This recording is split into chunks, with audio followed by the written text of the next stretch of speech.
So why did the person who did this to Libby and Abby do this? Was this premeditated? That's the burning question, right? I started channeling this information with my soul team. That was a question that I had, and I wanted the answer to it because I know, especially as a mom, I want to know. So I am going to share with you what I channeled through on this. I'm going to go ahead and say right here, this is for entertainment purposes only. This is just my spiritually channeled opinion. I'm going to be reading from my channeled notes. If you don't like that, scroll on. Otherwise, let's get into it. Why did he do this? This act was partially premeditated, but not specifically targeting Abby and Libby. Instead, this person was hunting for opportunity, primed for violence, feeding on energetic vulnerability, following a ritualized pattern of fantasy rehearsal. Not necessarily spiritual ritual, but psychological repetition of control, domination, and forced silence. This person had imagined the act many times before, perhaps even stalked that trail previously. But the selection of the girls was a spur-of-the-moment fixation, not a long-term plan focused solely on them. So I was trying to get like the soul level motive, not just psychological. This person, I gotta watch what I say on here. Their soul field reveals a fractured masculine identity fused with domination fantasies, a karmic echo of past life abuse of trust, possibly once a protector or leader who turned corrupt. A deep unhealed imprint of being ignored, disempowered, and unseen. Now inverted and externalized as a hunger to force attention and power. If no one sees me, they will see what I can do. The act was a perverse attempt to reclaim perceived power, catalyzed by internal rage, sexual dysfunction, and a collapsing identity field.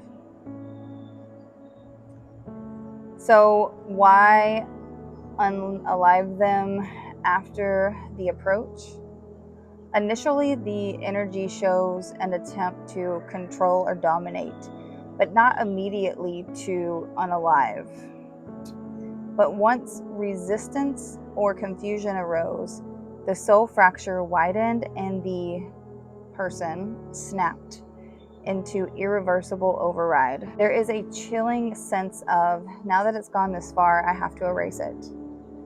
The unaliving became an act of erasure, not just violence. At this point in my channeling session, I now realizing that this person is allegedly still on the loose, wanted to know if he has done this before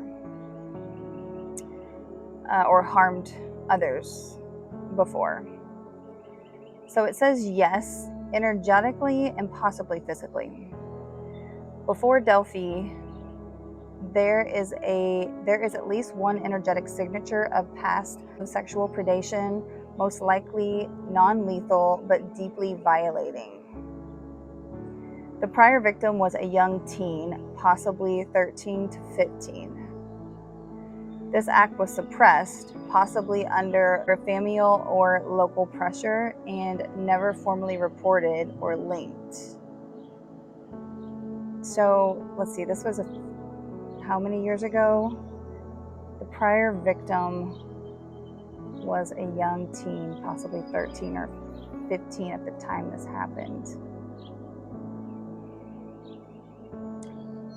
Maybe if that person sees this video and had an incident that aligns with this, could be a lead. Okay, back to my notes.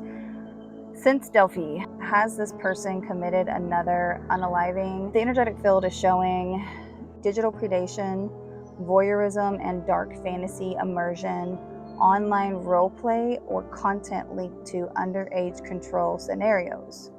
His physical violence was contained after Delphi, but his energetic toxicity continued to poison the digital space. He still lives in a fragmented survival field, surrounded by dark mirrors of his own making. And he has not yet been held fully accountable, spiritually or legally. So, again, that is just my spiritually channeled opinion, theory. What do you think?